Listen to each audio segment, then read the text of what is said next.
A look at 2025. Who's getting deported? Alright, let's get into it, shall we? It's 2025, the dawn of a new year. A time for fresh starts. Unless of course you happen to be living in the ever-shifting sands of US immigration policy, because things, as you might expect, are about as clear as a glass of borscht. We're seeing an increase in deportations, that much we know. The exact numbers for 2025? Well, those are about as easy to find as a sober Irishman on St. Patrick's Day. But what we can do is look at the historical trends, sprinkle in a dash of recent policy changes, and make some educated guesses about which countries might find themselves on the receiving end of a one-way ticket back home. So buckle up, dear viewers, as we delve into the often confusing, frequently frustrating, and frankly morally dubious world of US immigration enforcement. And for the love of all that is holy, someone get me a strong drink. This is going to be a bumpy ride. Let's start with the elephant in the room, or should I say, the country sharing a rather significant land border with us, Mexico. It's almost like clockwork, isn't it?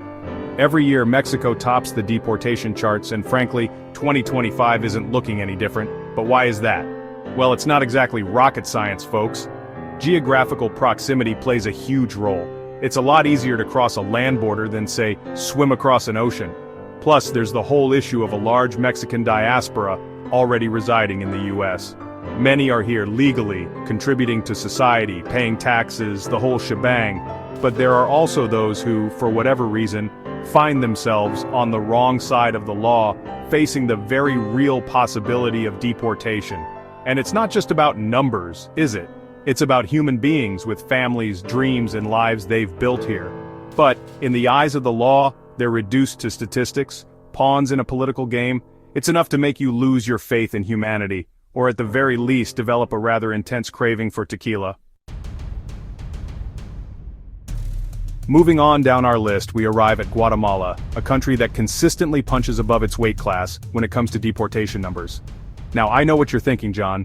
Why Guatemala? It's a relatively small country, and you'd be right. But here's the thing.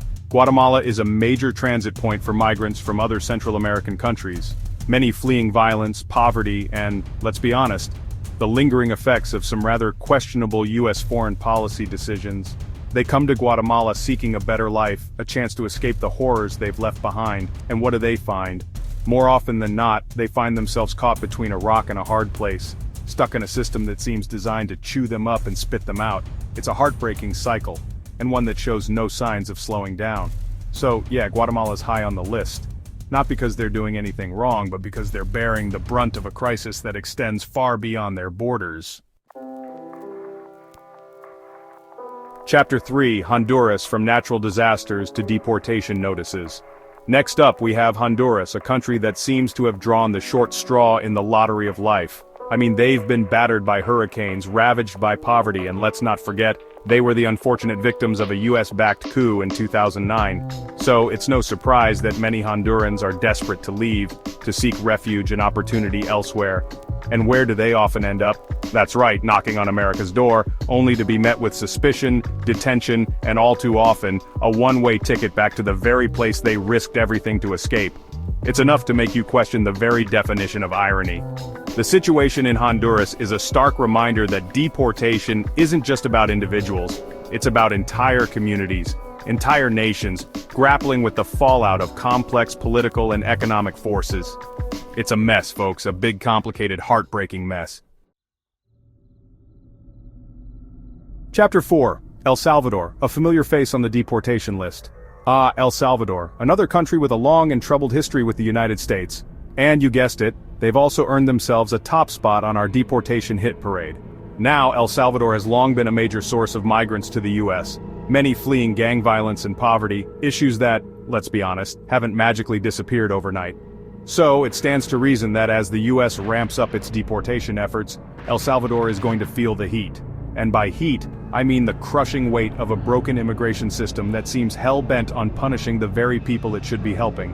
It's a vicious cycle, and one that's tearing families apart, fueling instability, and doing little to address the root causes of migration in the first place.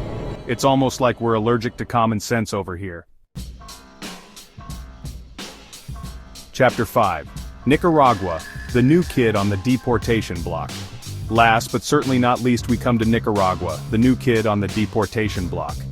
Now, Nicaragua hasn't always been high on the list, but recent events, namely the increasingly authoritarian rule of President Daniel Ortega, have led to a surge in Nicaraguans fleeing their homeland. And where are they headed, you ask? Well, many are setting their sights on the supposed land of the free, only to find themselves ensnared in the tangled web of U.S. immigration enforcement. It's like walking into a spider web, except instead of sticky silk, you're met with bureaucratic red tape, indefinite detention, and the looming threat of deportation. The situation in Nicaragua is a reminder that deportation isn't a static phenomenon. It's constantly evolving, shaped by geopolitical events, domestic policies, and the human desire for safety and opportunity. It's a fluid, messy, and frankly, utterly depressing situation. Outro: the human cost of deportation. So, there you have it, folks. A glimpse into the future of deportation in the United States. It's not pretty, is it? 5 countries, millions of lives, all caught in the crosshairs of a system that seems more concerned with punishment than compassion. And let's not forget, these deportation statistics are more than just numbers on a page. They represent real people, with families, dreams, and the right to seek a better life. They highlight the often devastating impact of U.S. immigration policies that are often shaped more by political expediency than by any sense of humanity or justice. It's a sobering thought to end on, but hey, at least we're having this conversation, right? Because the first step to solving a problem is acknowledging that it exists. Now, if you'll excuse me, I need another drink, and possibly a hug. This whole deportation business is really cramping my style.